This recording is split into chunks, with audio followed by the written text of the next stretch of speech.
guys.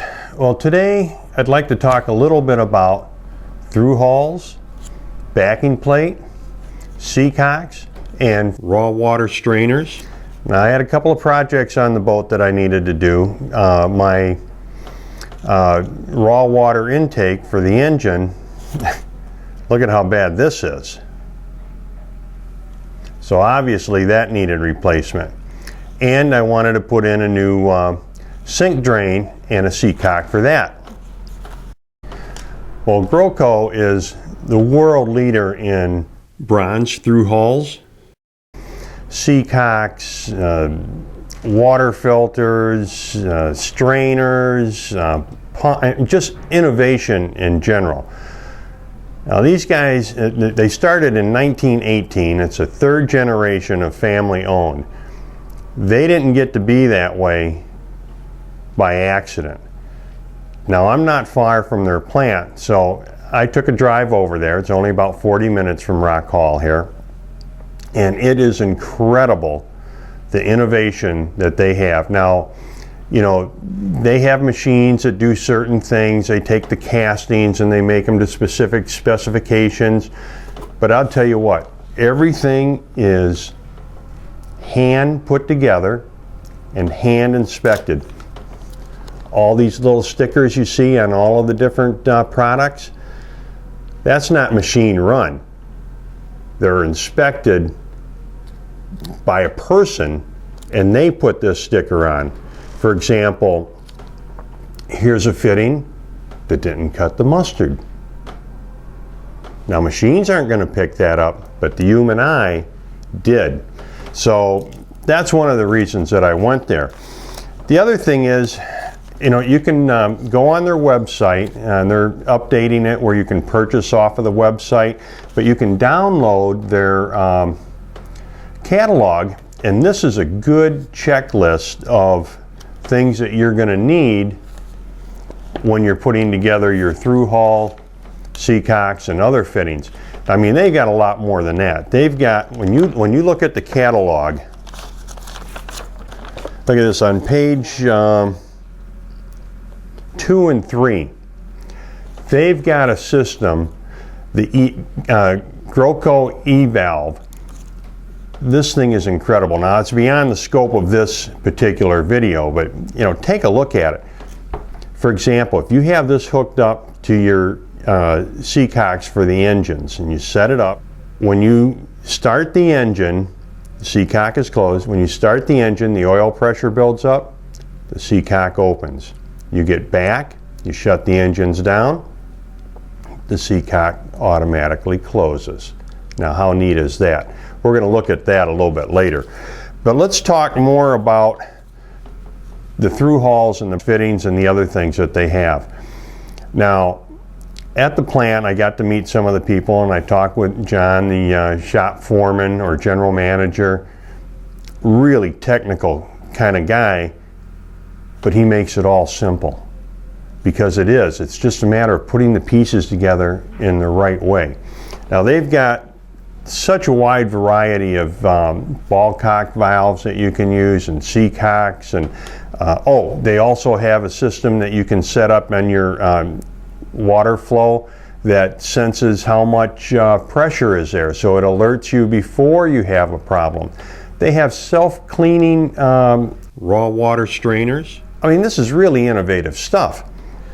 So now when you get ready to install your through hulls, separate things. There's a through hull, and that's all that is. It just comes through the hull and attaches to the seacock or whatever else you want.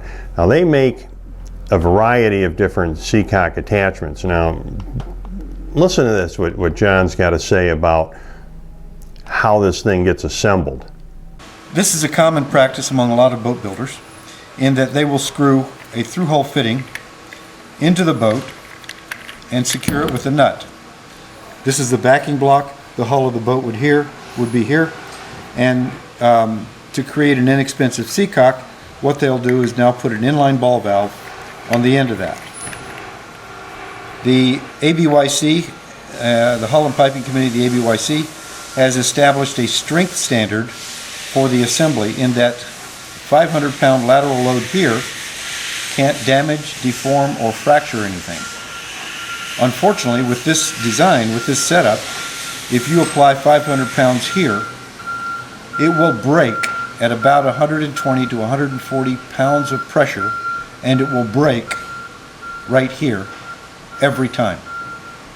All right, so then by doing this instead, so by doing that doesn't happen. That doesn't happen because now all of this lateral load, that was applied here at the nut is now distributed over a wider surface against the hull. You've got a thicker body of material here, and this assembly right here will fracture at about 650 to 700 pounds on a repeated basis. But the important thing is it exceeds the 500 pound limit established by the ABYC and the Marine Department of the Underwriters Laboratory. So after talking with John, I went with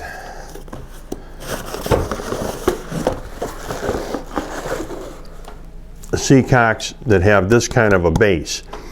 And the other thing is, you've seen backing plates, you know you got to have a backing plate. They make a backing plate that is so much superior to the plywood ones. I mean, just look at this thing here. And look at this wooden one that was there on my engine intake. No comparison. This has got a fiberglass sheet sandwiched, two fiberglass sheets. Sandwiched between that is a fibrous material that is infused with resin. So this thing is impervious to moisture. It's not going to rot away. And the other thing is I like how you put the bolts into it. You don't have to go into the hull to do that. You're not going to lose hull integrity. So now let's look at raw water intake for the engine. I mean, this thing just fell apart in my hands. I'm lucky I didn't sink at the friggin' pier. And what I was going to do is I was just going to add a new strainer to it, and John recommended replacing everything, the through hull, the Seacock, you know, and put the new strainer in. I'm glad he did, because when I got back to the boat and I looked at that thing and I took it apart, I mean, just look at this. So anyway, I've got all this put together now. It's a nice flow. Oh, and that's another thing. On the strainer basket, they hand put all that together too. There's no machines that are just rolling and putting this together. Everything is hand inspected. And the plastic bowl, or whatever the material is made out of, you know how you have the drain screw at the bottom? And I know this has happened to some of us in the past. You tighten that screw up, you tighten it too much, you strip the threads, or something happens. Not on the Groco one. I mean, you can torque that thing and it's not going to strip. I mean, you could probably strip it out if you really put a lot of pressure on it. But again, another small innovation that makes boating easy. I mean, this is great. And I mounted it up a little bit higher. It's easy to get to. On the top, you don't have to screw that down real tight, just hand tight. Comes off easy. And you know, on the Seacocks, how do you lubricate them? You know how sometimes that gets a little hard to do? Another innovation by Groco. You got the drain plug here. I had two of them. They put a grease nipple on this side of it. So you keep the Seacock open. If you had it closed, the grease would just go straight through. But you keep that open. And they have a special grease that they invented, and they have a patent on it that adheres to this. It doesn't wash away as easy as a regular grease. But anyway, take this drain plug out here, pump through till it comes all the way around. Now you've got an easy flowing Seacock. The other thing that I like about this, and you guys with twin engines in particular are going to like this.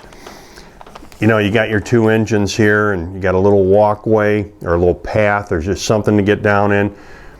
Well, one seacock opens one way, one opens the other way. You know, if you have an emergency and you need to ask somebody to go down and shut them, they don't know which way to push or anything. Take this set screw out, put it over on the other side. Now, you can set your whole boat up so that all the seacocks are closed going aft, or all the seacocks are closed going forward. Simplify the system. Again, it's a small point, but it's a major innovation. And Groco is the only company I know of that does that type of thing. So that's kind of really all there is to that. I recommend going to their website, download their catalog. I mean, it's just amazing. They got, oil changing system.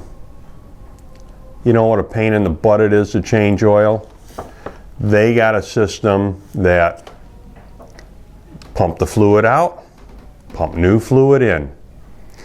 Plus, they've also been an innovator in fluid pumps. We'll capture a slug of fluid here, move it here, and push it out here. All right? And if you notice that the vanes are constantly changing position. Okay? When the motor stops and there's no load or no centrifugal force on the impeller, I'm going to turn this over here. Okay. The vanes retract.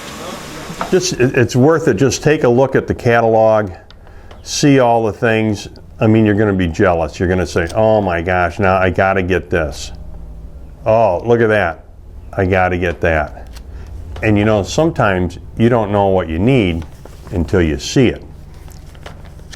Not only is this innovative, it's safety. So happy and safe boating to you, your family, and friends.